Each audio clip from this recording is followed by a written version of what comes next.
ہمیں روزہ اللہ کا حکم ملا ہے، فرض ملا ہے. جیسے اللہ بہت بڑا، اللہ کا حبیب اس کے بعد بہت بڑا، یہ دونوں مل کے کہہ رہے ہیں روزہ رکھو. اب چھوڑیں گے؟ رمضان آ رہا ہے اور میرے نبی آمد سے پہلے ممبر پر کھڑے ہوتے ہیں اور کہتے ہیں وہ کون آ رہا ہے، ماذا یستقبلکم وماذا تستقبلون. پھر فرماتے ہیں وہ کون آ رہا ہے، ماذا یستقبلکم وماذا تستقبلون. پھر آپ کہتے ہیں وہ کون آ رہا ہے، ماذا یستقبلکم وماذا تستقبلون. 3 دفعہ وہ کون آ رہا ہے، وہ کون آ رہا ہے، وہ کون آ رہا ہے. صحابہ ویکھن لگ گیا آیت ہے کوئی نہیں جی کی فرما رہے ہیں، او آ رہے ہیں، او آ رہے ہیں، او آ رہے ہیں. تو حضرت عمر کھڑے ہو گئے، یا رسول اللہ اوحی نزل، بندہ تو کوئی ہے نہیں، تو کیا وحی آئی ہے؟ ہم نے کہا نہیں. تو کیا کوئی دشمن آ رہا ہے جو آپ نے دور سے دیکھ لیا ہے اور ہم اس کی تیاری کریں؟ ہم نے کہا نہیں. تو کہا تو پھر کون آ رہا ہے؟ ہم نے کہا رمضان آ رہا ہے، رمضان آ رہا ہے. فرض 70 فرضوں کے برابر، نفل فرض کے برابر. تراویح کے ہر سجدے پر 1500 نیکی، ہر سجدے پر 1500 نیکی. تراویح کے ہر سجدے پر جنت میں خوبصورت گھر جس کے 60,000 سونے چاندی کے دروازے. تراویح کے ہر سجدے پر جنت میں ایک درخت سونے چاندی کا جس کے نیچے 100 سالہ عربی گھوڑا دوڑ سکتا ہے. یہ میرے رب کا کرم فضل انعام. شیطان قید کر دو، ہو گئے. جنت کے دروازے کھول دو، کھل گئے. جہنم کے بند کر دو، بند ہو گئے. اے مچھلیوں، اے چونٹیوں، اے پرندوں، اے پروانوں، اے سانپ بچھو، تم بھی روزے داروں کے لیے دعا شروع کر دو. کر دی. سمندر کی مچھلیاں، زمین کی چونٹیاں، روزہ رکھنے والوں کے لیے دعا. اور افطاری کے وقت دسترخوان بچھا ہوا ہے، کھانا سامنے ہے، کھا نہیں رہا، ہاتھ اٹھا کے دعا مانگ رہا ہے. میرا اللہ کہتا ہے انہوں کڑی شہ روکی بیٹی، کھاندہ کیوں نہیں، یہ پیندہ کیوں نہیں؟ دسو نا فرشتے ہو، دسو نا یہ کیوں نہیں کھاندہ، یہ کیوں نہیں پیندہ؟ کہ مولا تیری خاطر. کہ بس ٹھیک ہے پھر میری تسبیح چھوڑ دیو تو میرے روزے داران دی دعا تے آمین شروع کر دو. حتیٰ کہ اللہ عرش کے فرشتوں سے فرماتا ہے کہ میری تسبیح چھوڑ دو. اور اس وقت جو افطار پر دسترخوان سجے ہوئے ہیں اور لوگ کھانے سامنے رکھ کے بیٹھے ہوئے ہیں کہ اللہ کا امر آئے گا. میرے نبی بھی ایسے ہی فرماتے تھے. میرے نبی نے 9 رمضان دیکھے، 9 رمضان میرے نبی نے دیکھے. ان میں 2 30 کے تھے، 2 رمضان 30 کے اور 7 29 کے. اور آپ بھی کھجور سامنے رکھ کے بیٹھے ہوتے تھے اور ایک آدمی اوپر کھڑا ہوتا تھا اور وہ سورج کو ڈوبتا دیکھ رہا ہوتا تھا. جو ہی سورج ڈوبتا وہ کہتا یا رسول اللہ غربت ڈوبا، آپ فوراً کھجور منہ میں رکھتے تھے. آپ سحری بالکل آخر میں کرتے تھے اور افطاری فوراً کرتے تھے تاکہ امت پہ بھوک کا ٹائم تھوڑے سے تھوڑا ہو. یہ رحمت للعالمین ہے. آپ افطاری دیر سے، آخری لقمہ، آخری کھجور منہ میں یا آخری لقمہ، اور بلال اذان دیتے تھے اور ادھر یوں سورج چھپا اور ساتھ ہی لقمہ منہ، ساتھ ہی منہ میں. ہم 2-2.5 منٹ لیٹ کرتے ہیں کہ احتیاط احتیاط. چلو ٹھیک ہے، لیکن میں اپنے نبی کا بتا رہا ہوں کہ فوراً ڈوبتے ہی منہ میں کھجور یا پانی یا دودھ کی لسی، اس سے آپ افطار فرماتے تھے. اور ایک واقعہ ہوا، بادل تھے تو بادل میں اندازے سے افطار ہوتا ہے. سب نے افطار کر لیا، میرے نبی نے بھی افطار کر لیا. اور تھوڑی دیر بعد جب نماز پڑھنے کے لیے اٹھے تو بادل ہٹے تو سورج کھڑا ہوا تھا. تو وہ روزہ سب کا قضا ہوا. پھر رمضان کے بعد سارے مدینے نے، میرے محبوب نے بھی وہ روزہ دوبارہ قضا کیا. تو میرے بھائیوں، اس مہینے میں اللہ نے قرآن کو اتارا، اس میں لیلۃ القدر کو اتارا، اس میں اللہ تعالیٰ نے مسلمانوں کو پہلی دفعہ فتح عطا فرمائی. جنگ بدر کی فتح کا تحفہ رمضان میں، مکے کی فتح کا تحفہ رمضان میں. جیسے اللہ بہت بڑا اور اللہ کا حبیب بہت بڑا، پھر اللہ نے اپنے حبیب کو امت بھی اسی کے حساب سے دی. میں تھوڑا فرق بتاؤں موسیٰ علیہ السلام کی امت اور میرے نبی کی امت کی. موسیٰ علیہ السلام کی قوم آگے موسیٰ پیچھے ہارون، اور چلتے چلتے سمندر پہنچے. آگے آ گیا سمندر، پیچھے آ گیا فرعون. قال اصحاب موسیٰ، موسیٰ علیہ السلام کے ساتھی صحابہ اس میں طنز ہے کہ اتنی صحبت اٹھا کے بھی عقل نہ آئی.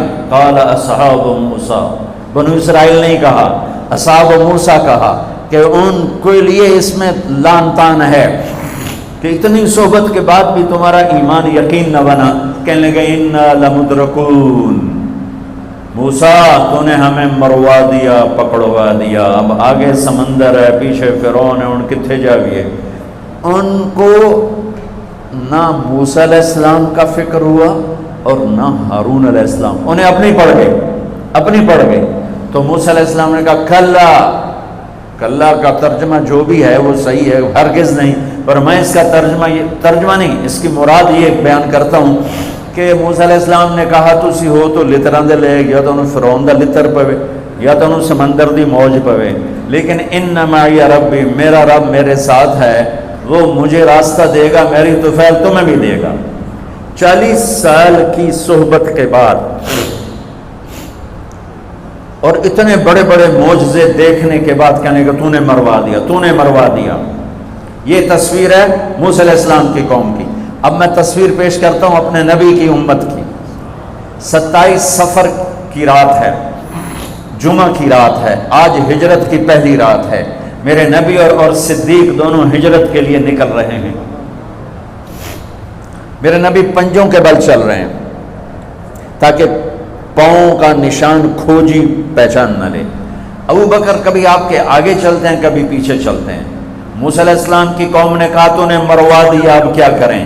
ابو بکر کبھی آگے کبھی پیچھے، کبھی آگے کبھی پیچھے، اور 3 میل کا فاصلہ ہے.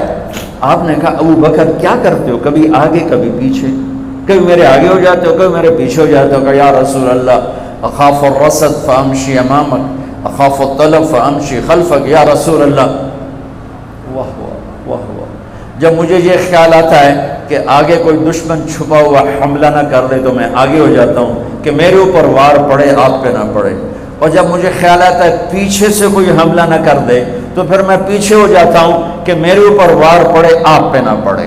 انا لمدرکون. اور یہ صدیق کا عمل مقابلہ کر کے دیکھو. پھر جب غار ثور پہ چڑھنے کا وقت آیا تو آپ کے 4 میل چلنے سے پنجے سارے زخمی ہو گئے، آپ نہیں اوپر چڑھ سکے.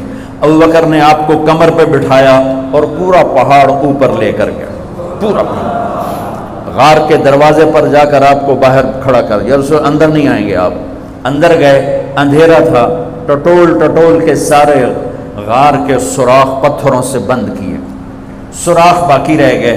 پگڑی اتاری اور پھاڑ کے سوراخ بند کیے. پھر سوراخ باقی رہ گئے تو کرتا اتارا اور پھاڑ کے سوراخ بند کیے.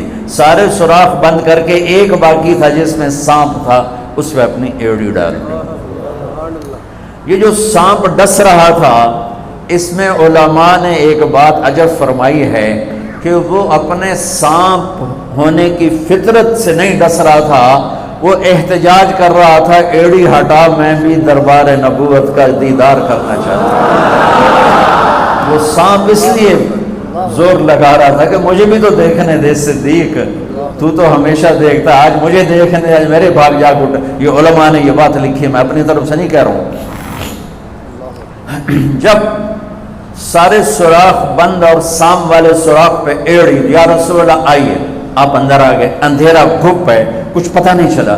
تھوڑی سی جب روشنی ہوئی صبح کی تو میرے نبی نے دیکھا صدیق کا نہ پگڑی اور نہ کرتا. تو آپ نے فرمایا ابو بکر اچھا بھلا تو تھا، وہ کرتا کہاں گیا، تیری پگڑی کہاں گئی؟ تو انہیں دکھایا یا رسول اللہ یہ آپ سوراخ دیکھ رہے ہیں، مجھے ڈر لگا کوئی ان میں کوئی چیز ایسی تکلیف دینا ہو، تو میں نے کرتا پگڑی پھاڑ کے یہ سارے سوراخ بند کیے. تو میرے نبی چھلک پڑے، ایک دم روئے اور ہاتھ اٹھے، اللہ میں ابو بکر سے راضی ہوں، تو بھی اس سے راضی ہو جا، اور یا اللہ اسے جنت میں میرا ساتھی بنا دے. اسی وقت جبریل اترے، یا رسول اللہ ابشر، یا رسول اللہ خوشخبری ہو، اللہ آپ کے ابو بکر سے راضی ہو گئے اور جنت میں آپ کا ساتھی بنا دیا. اللہ نے امت دی. وہ امت کہہ رہی ہے تو نے مروا دیا، اب ہمیں بتا تو ڈوب یا بچا، ہمیں بتا ہم کیا کریں. اور یہ امت کہہ رہی ہے آگے سے وار ہو تو میں برداشت کروں، پیچھے سے وار ہو تو میں برداشت کروں. بنو اسرائیل نے سمندر کو پھٹتے دیکھا، اور 4 قدم چلے ہیں تو مروا علی قوم یعقفون اصنام لہم، کیا دیکھا کہ کچھ لوگ بتوں کی پوجا کر رہے ہیں، بتوں کی پوجا کر رہے ہیں۔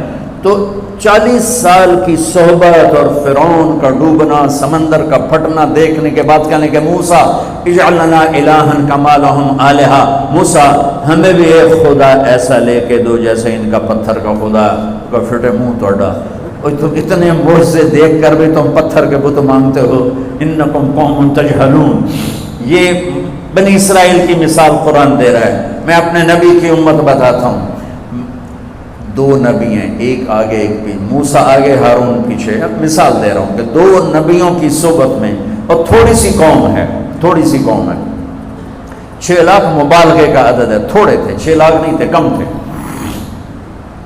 اور وہ اتنی لمبی صحبت کے بعد کہہ رہے ہیں ایک پتھر کا خدا لے کر دو۔ میرے نبی دنیا سے چلے گئے، میرا نبی دنیا سے چلے گئے، صدیق موجود نہیں تھے، حوالی میں تھے، پتہ چلا انتقال ہو گیا ہے، گھوڑے پر ہوا کی طرح اڑتے ہوئے آئے اور چھلانگ لگائی، اندر گئے، آپ کے چہرے سے کپڑا ہٹایا، آپ کا ماتھا چوما، گرم گرم آنسو آپ کے ماتھے پر گرے، واہ خلیلہ واہ صفیہ واہ نبیہ، اے میرا نبی، اے میرا خلیل، اے میرے جگر کا ٹکڑا، آج مجھ سے جدا ہو گیا۔ پھر کہا یا رسول اللہ جائیے آرام کیجئے، آپ نے بڑے دکھ اٹھائے ہیں، آج کے بعد اللہ آپ پر کوئی دکھ نہیں لائے گا۔ اس کے بعد آپ مسجد میں آئے، مسجد بھری ہوئی تھی، نبی دنیا سے جا چکے ہیں، وہاں دونوں نبی موجود ہیں، کہہ رہے ہیں پتھر کا بت لے کے دو، یہاں نبی جا چکے ہیں، عمر تلوار نکال کے کھڑے ہیں، جو کہے گا فوت ہو گیا میں قتل کر دوں گا، وہ فوت نہیں ہوئے، وہ اللہ کے پاس گئے ہیں، جیسے موسیٰ گئے تھے اللہ کے پاس اور واپس آئے تھے، میرے نبی بھی واپس آئیں گے، ساری دنیا کے باطل سے مقابلہ کریں گے، لہٰذا کوئی نہ کہے فوت ہو گئے۔ ابوبکر منبر پر آئے، کھڑے ہوئے، کہا عمر بیٹھ جا، تو عمر کہتے ہیں نہیں بیٹھتا، وہ تو پورے ہوش میں نہیں تھے، نہیں بیٹھتا، تو وہ خاموش ہو گئے اور منبر پر آئے، اور سنو صدیق کا خطبہ، یا ایھا الناس من کان یعبد محمدا فإن محمدا قد مات ومن کان یعبد اللہ فإن اللہ حی لا یموت۔ اللہ اکبر۔ لوگوں جو محمد کی پوجا کرتے تھے تو ان کا خدا مر گیا، جو محمد کی پوجا کرتے تھے تو آج اللہ نے ان کو موت دے دی۔ ومن کان یعبد اللہ، اور جو اللہ کی پوجا کرتے تھے ان کا اللہ زندہ ہے، موت سے پاک۔